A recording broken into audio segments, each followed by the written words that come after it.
Perjalanan kami dimulai di Bandung. Aku, Teteh, Delisa, Abang El, dan adik bungsu kami, Ori. Umurku 11 tahun. El 8, dan O baru 5. Kami duduk di pinggir jalan, menunggu angkot kosong. Akhirnya, sebuah angkot berhenti. Sopirnya tersenyum hangat. Ayo naik! Gratis! Buat petualang-petualang kecil! Sepanjang jalan, kami takjub melihat gudang-gudang tua peninggalan Belanda dan aroma roti bakar yang manis memenuhi udara. Oh, bersorak setiap kali melihat gedung yang lebih tinggi dari yang lain. Saat malam tiba, seorang pengemudi truk yang baik hati menawari kami tumpangan ke arah timur. Di dalam truk yang bergoyang pelan, aku memeluk adik-adikku erat. Kita mulai petualangan besar! Bisikku pada mereka dan pada diriku sendiri. Setibanya di Garut, langit seolah tumpah. Hujan turun deras sekali. Kami berlari mencari tempat berteduh dan menemukan sebuah kios kecil di pinggir jalan. Melihat kami basah kuyup dan kedinginan, pemilik kios yang ramah memberi kami 3 potong dodol yang masih hangat. Yang memang selalu lapar, tanpa ragu langsung melahap 2 potong sekaligus, membuatku tersenyum. Tak lama kemudian, seorang pengantar barang yang berhenti untuk berteduh menawarkan tumpangan ke pasar. Di bak belakang truk, kami tertawa kegirangan setiap kali truk berguncang melewati jalanan berbatu. Kami berpisah di pasar Garut, dengan perut kenyang oleh dodol dan hati yang hangat oleh kebaikan. Dalam perjalanan menuju Tasikmalaya, kami menumpang sebuah mobil bak terbuka yang penuh dengan muatan anyaman bambu. Angin sore yang sejuk menerpa wajah kami. Rasanya bebas sekali. Di Tasik, kami bertemu seorang penarik becak tua. Sambil mengayuh pelan, ia bercerita tentang keindahan pegunungan yang mengelilingi kota. Ia bahkan mengantar kami berkeliling kota tanpa mau dibayar sepeser pun. Aku memberanikan diri bertanya, "Pak, kenapa semua orang baik sekali sama kami?" Bapak itu tersenyum bijak. "Karena kalian anak-anak pemberani yang berani bermimpi."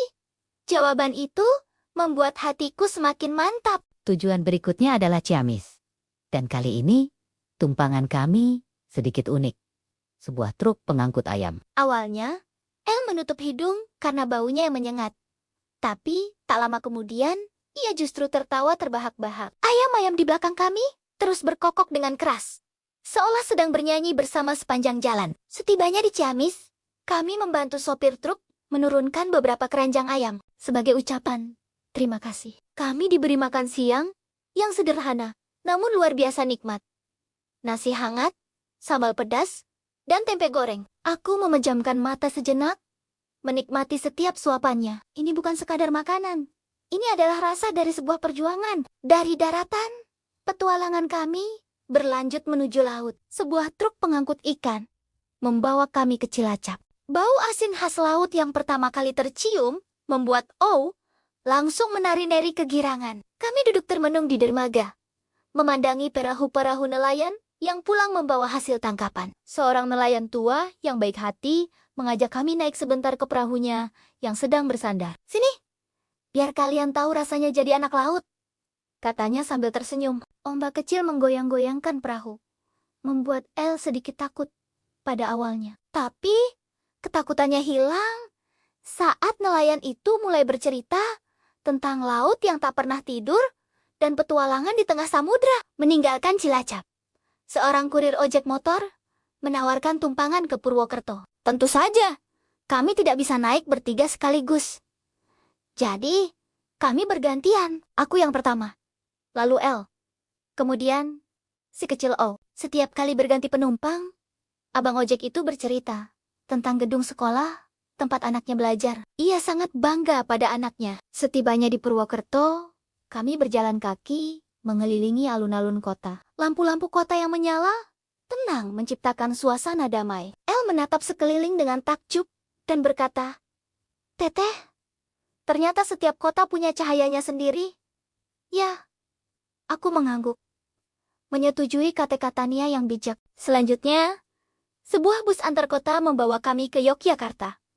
Suasana di dalam bus sangat hangat. Beberapa penumpang yang melihat kami bepergian hanya bertiga membagikan roti dan minuman. Tiba di Jalan Malioboro, kami langsung disambut oleh suasana yang hidup dan penuh musik jalanan. Seorang pengamen memainkan lagu yang begitu lembut dengan biolanya. Membuat Oh yang kelelahan, akhirnya tertidur pulas di pangkuanku. Malam itu, seorang pemilik warung mie ayam memanggil kami dan memberi kami makan gratis. Katanya, "Makan dulu nak, jangan sampai kelaparan."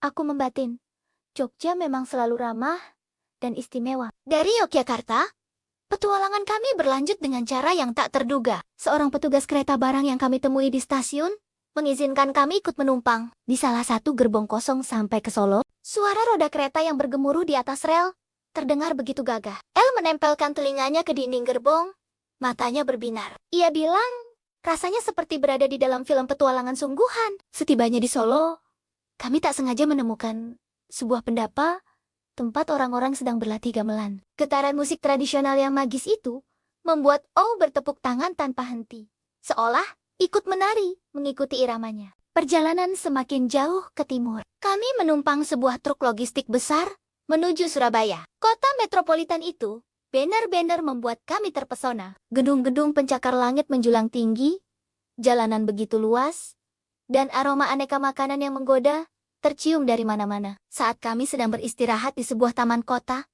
seorang pedagang lontong balap menghampiri dan memberi kami 3 porsi lengkap. Sambil makan, aku berkata pada adik-adikku, "Teteh harus kuat jaga kalian berdua." Tak kusangka, El membalas dengan mantap, "Kami juga akan jaga Teteh." Untuk pertama kalinya, aku merasa tidak sendirian memikul beban ini. Perhentian terakhir kami di Pulau Jawa adalah Banyuwangi. Kami mendapat tumpangan dari truk pengangkut sayur-sayuran segar. Udara pegunungan yang sejuk menemani perjalanan kami. Kami tiba di titik paling timur Jawa, tepat saat matahari mulai terbit. Cahaya keemasan fajar menyinari wajah kami bertiga. Aku menggenggam erat tangan El dan O di sampingku. Kita sudah melewati banyak kota. Setelah ini, pulau lain menunggu kita, kataku penuh semangat. Kami bertiga tertawa bersama, menatap lautan di depan kami, siap untuk menjalani petualangan berikutnya yang lebih besar. Terima kasih sudah mengikuti kisah kami. Sampai jumpa di perjalanan selanjutnya.